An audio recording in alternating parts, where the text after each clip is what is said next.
Hello. સાંભળો, હું નીકળું છું બ્યુટી પાર્લર. કરું આ બ્યુટી પાર્લર તો પોતાના જ પૈસે પોતાને જ મુરખ બનાવવાનું. શું બોલો છો?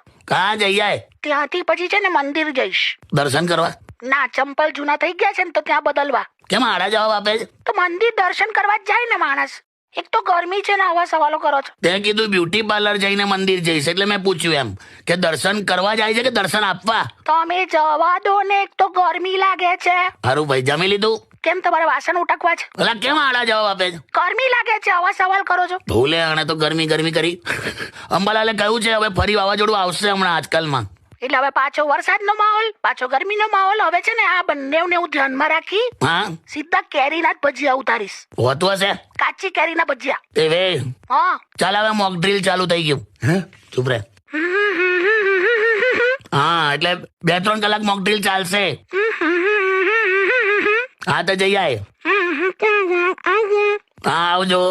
હા શું હતું આ? હું શું હું આ મોક ડ્રીલ નું કીધું પછી હું એવું કેમ આવું કર્યું કાકીએ? મેં તારી કાકીને એવું સમજાવી દીધું છે કે મોક ડ્રીલ એટલે મોડું બંધ રાખવાનું એમ.